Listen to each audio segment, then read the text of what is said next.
Welcomed by applause, Labour Party leader Keir Starmer claims victory in the United Kingdom's general election. He will become Britain's next Prime Minister after Labour won a majority and by a landslide, with more than 400 seats out of the country's 650 constituencies. Speaking in London, Starmer thanked voters and said it's time for change. Change begins now.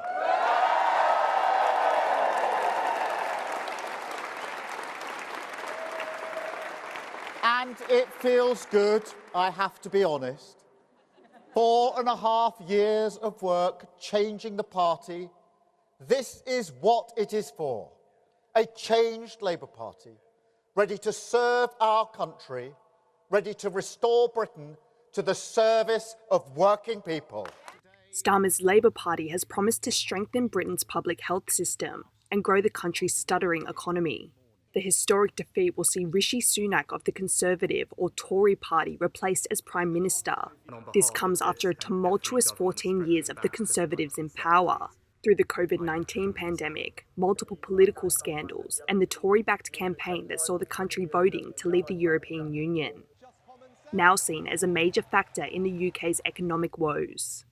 It's predicted to be the Tories' worst ever election performance, expected to win well under 150 seats, a huge drop from the 345 they held going into the election. Rishi Sunak held on to his seat in Yorkshire, but has conceded defeat in the election. The Labour Party has won this general election, and I have called Sir Keir Starmer to congratulate him on his victory. The British people have delivered a sobering verdict tonight. There is much to learn and reflect on. As well as the switch of government, there have also been significant changes among the UK's smaller parties. The Liberal Democrats have become the country's third largest party with at least 70 seats. And the far-right Reform UK has picked up a handful of seats led by Brexit supporter Nigel Farage. The party failed to secure any in the 2019 general election. As the winds of change blow in the UK, attitudes among voters are optimistic but cautious. I think it's time for a new future, and that's going to be good for this country. The proof is in the pudding, right? Bills have got to be passed, policies have got to change.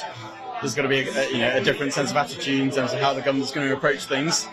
Rishi Sunak will now be visiting Buckingham Palace to formally tender his resignation, before Keir Starmer accepts the King's invitation to form a government and is officially welcomed into 10 Downing Street to begin work.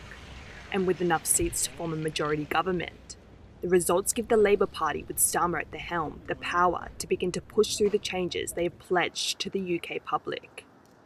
Kris and Rosie Grenenger for TaiwanPlus.